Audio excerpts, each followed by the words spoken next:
Olá, tudo bem com vocês? Sou a professora Patrícia Fontes, esse é o meu sinal. Eu estou com a intérprete de Libras, Midian. Olá, meu nome é Thaís Luz, esse é o meu sinal. Hoje a gente está num momento muito especial, né? Ao longo desse ano todo, a gente trouxe temáticas, aquelas temáticas que a gente já está acostumado a conversar sobre os aspectos importantes para o nosso trabalho de inclusão, essas reflexões que a gente faz pensando em melhorar a nossa prática, a nossa ação com o estudante com deficiência. Mas não só com o estudante com deficiência, né? As nossas proposições, o que a gente reflete aqui com vocês, professores do AE, professores que estão na sala regular, estão muito voltados também para que a gente contemple todos os estudantes, né? O processo de aprendizagem significativa, o processo de desenvolvimento global de todos os estudantes. Mas hoje a gente vai direcionar a nossa conversa para os aspectos importantes para que a gente possa construir uma aula digital inclusiva. E aí você pode perguntar assim, aula digital, mas eu faço isso na escola? Sim, a gente pode utilizar os diferentes recursos que a gente tem na escola, né, para usar a tecnologia digital da informação e comunicação a serviço dos nossos estudantes. Então é sobre isso que a gente vai conversar. A gente está com o professor Givanilson, que faz um trabalho incrível, utilizando diferentes recursos, que constroem estratégias maravilhosas, importantes, que são muito adequadas, né, às diferentes configurações e especificidades dos estudantes que a gente tem na rede de ensino. Então é sobre isso que a gente vai conversar hoje, né, de uma maneira bem tranquila, para que vocês possam perceber que diferentes estímulos trabalham diferentes áreas do desenvolvimento, né? E aquela coisa que a gente vem conversando desde sempre, o nosso trabalho, ele precisa sair um pouco do espontaneísmo. A gente precisa pensar no que a gente está fazendo e qual a intenção de trabalhar aquele recurso e aquela estratégia.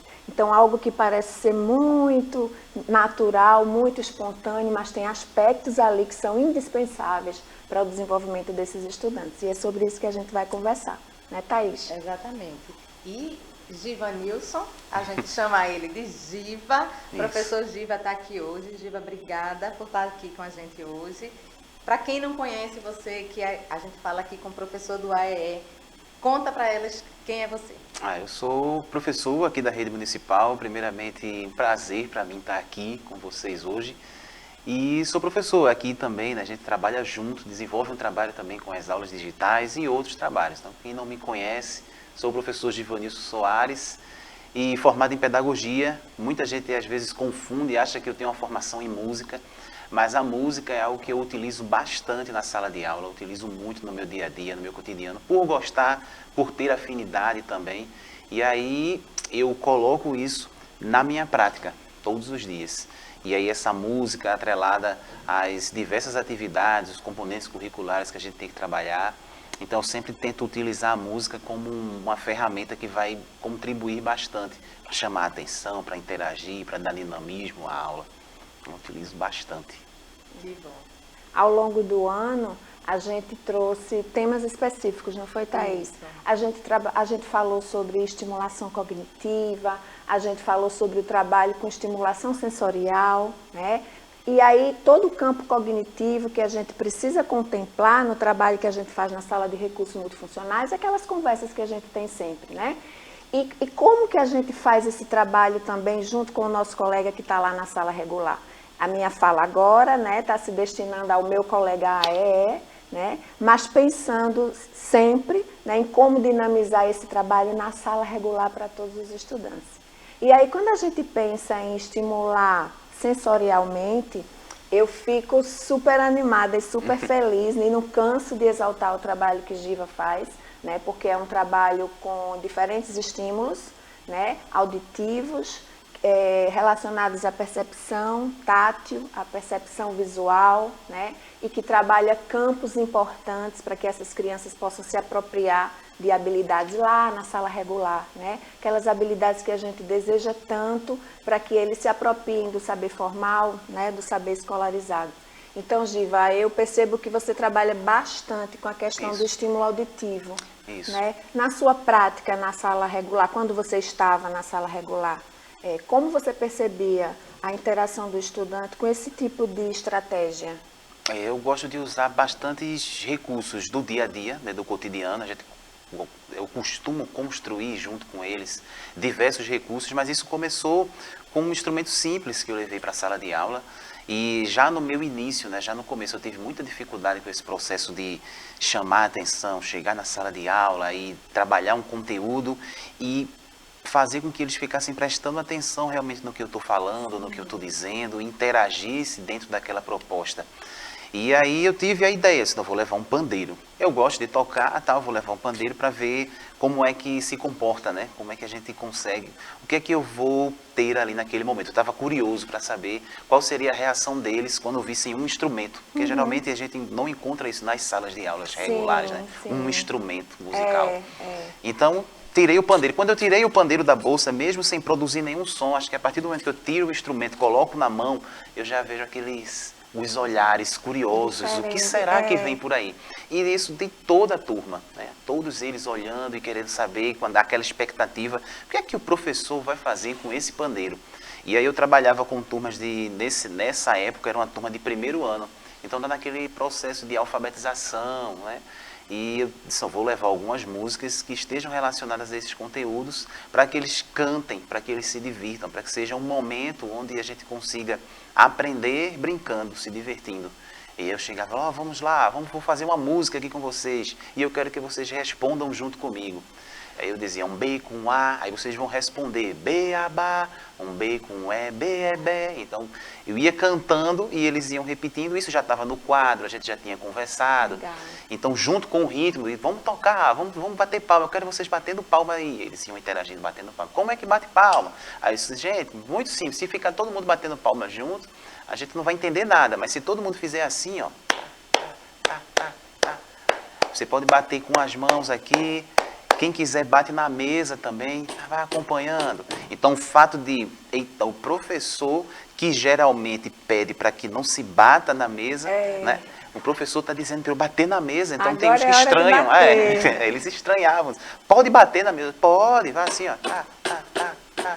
Vai batendo na mesa, outro bate na mão. Se quiser bate o pé também. Vamos lá, eu ia. Vai batendo, vai acompanhando, um B com um A, B, A, B, e a gente ia.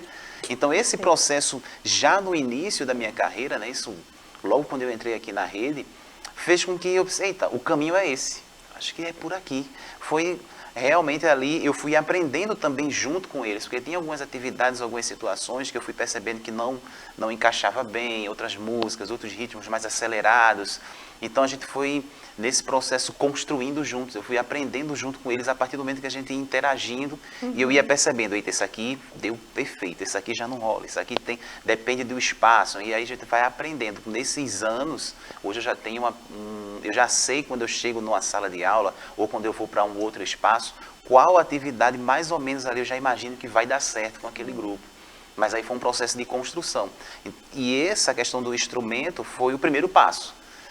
Mas aí, com o passar do tempo, o instrumento em si, a gente vai sentindo a necessidade de trabalhar outros elementos, outras coisas, porque nem sempre eles vão ter esse instrumento. Por exemplo, eu levo um pandeiro, nem sempre vai ter um pandeiro em casa. Sim.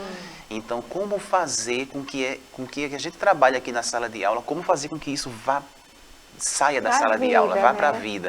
Aí foi quando eu comecei a ter as ideias de construir instrumentos musicais também, com recursos simples, né? Com copinhos, com embalagens, reaproveitar algumas embalagens, para que esse instrumento ele construa na sala e leve para casa. Né? O trabalho continue em casa também. Sim. É ótimo assim, eu estava aqui já pensando, professor do AE, está lá no AE, não sabe tocar um instrumento, não é? Então como é que a gente poderia trabalhar esses elementos, como você trabalha essa questão de sonora, musical, com esse estudante? Justamente, é algo que sempre surge assim nos processos de formação também, porque muita gente, e foi uma das coisas que fez com que eu trabalhasse com outras coisas além dos instrumentos, porque muita gente vai dizer, mas eu não sei tocar, eu não tenho afinidade com música, né? A primeira coisa eu gosto muito, mas não tenho habilidade de tocar, por exemplo, um pandeiro. E aí por isso que eu digo, vamos nas palmas. O corpo, ele é um grande, é um instrumento musical. Sim. Então, ó, vamos bater. Da mesma forma que eu canto com o pandeiro, eu posso só com as palmas. Tá, tá, tá, tá. Um B com um A, B, A, Bá. um B com E. E aqui é música também. A gente está, então, batendo as palmas, batendo na mesa. E tem outras fontes de inspiração. Por exemplo, um projeto que me inspirou muito aqui na rede foi o próprio Palavra Cantada. A gente encontra muita coisa nas escolas ainda, né? Os livros, os materiais que vão auxiliar bastante. Tem muito dessas atividades de percussão corporal e tal. E a partir dali a gente vai desenvolvendo a nossa. Uma das coisas importantes é a gente começar a fazer, porque eu acho que não pode ser um impedimento. Porque eu não sei tocar, não vou, não tenho ritmo, não tenho coordenação. Mas a partir do momento que a gente tenta, que a gente vai buscar, que a gente começa a colocar isso na sala de aula de fato, a gente vai perceber que não vai ser perfeito, nós não somos grandes músicos, mas aquilo ali já vai ter um efeito muito positivo. E essa alegria que a turma tem, essa alegria que quando você termina o dia você se sente, poxa, eu fiz um trabalho legal. Não saiu do jeito que eu queria, mas foi legal. Mas eu vou aprimorar, vou estudar mais, vou correr atrás e a gente vai fazendo. Mas é preciso realmente dar o primeiro passo. Sim, né?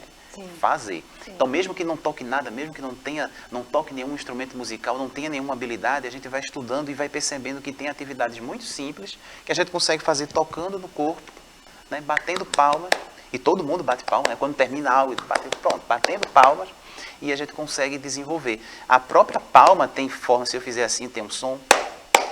Se eu fizer assim, já tem outro som. Então eu posso unir. E eu já tenho outro ritmo aqui. Já dá vontade. Pois é. Então isso são estudos, né, que a gente vai fazendo, vai aprendendo e percebendo, nossa, só as palmas e já dá para fazer algo legal. E a criança, quando ela está de frente com isso, quando você chega para a criança e diz assim, ó, você bater assim é um jeito, assim já tem outro som. Ela naturalmente ela vai querer sentir isso no corpo dela também, né? Ela vai querer também tocar. Então, será que eu consigo fazer? O desafio de muitas vezes o estalar de dedos, né? E quando você traz essa fala, você ilustra para a gente de verdade qual é a função da sala de recursos multifuncionais, não é? Que é desenvolver habilidades, né? A gente precisa desenvolver essas habilidades com esses recursos diferenciados, por exemplo, percepção. Né? Você está com uma atividade como essa, que tem um componente afetivo, porque existe o prazer, a alegria, a boa sensação, o lúdico, né? A brincadeira, né? O envolvimento, porque mobiliza, gera engajamento, e aí a gente entende que algumas crianças precisam desse ajustamento para interagir. Então percebam quantas coisas a gente pode, quantas habilidades, né, Thaís, a gente pode desenvolver numa atividade como essa, considerando qual é a função da sala de recursos multifuncionais. Porque se o estudante desenvolve esse tipo de habilidade num trabalho assim, individualizado, quais as habilidades em relação à apropriação do conhecimento ele pode desenvolver com o professor lá na sala regular e com as outras crianças, né, Thaís? E casado isso, né, o professor da sala do atendimento com o professor da sala regular. Então, se o professor do atendimento do AE está trabalhando essas habilidades com esse estudante e encontra um professor Giva na sala, com toda, e aí vai unir, não é, essa habilidade, aí vai ter o cognitivo, o pedagógico ali, não é, encaixando o pedagógico junto com essas habilidades, o quanto o nosso público-alvo, que são os estudantes com deficiência, não vão evoluir, não é? A partir apenas desse som, dessa brincadeira, dessa habilidade, não é? Os estudantes com deficiência, né, Thaís? Os estudantes com os transtornos de aprendizagem, e aí a gente está falando do estudante com dislexia, que geralmente tem uma distrabilidade acentuada, os estudantes com TDAH, né, que precisam desse foco, atenção sustentada, atenção seletiva para se desenvolver. Então, essas atividades que Giva faz, minha gente, Giva é da educação especial, né? Giva é da educação inclusiva sempre. Então, assim, ó, a gente vai continuar, não acabou não, tem muita coisa para a gente conversar no nosso segundo encontro, a gente espera vocês, não farrapem, fiquem aí que vai ser bom, vai continuar bom, né, Giva? Com certeza. Então, aguardamos vocês para o nosso segundo encontro com essa conversa gostosa, falando de inclusão, de participação para todos os estudantes, desenvolvimento para todos os estudantes. Voltem, aguardamos vocês. Tchau, tchau.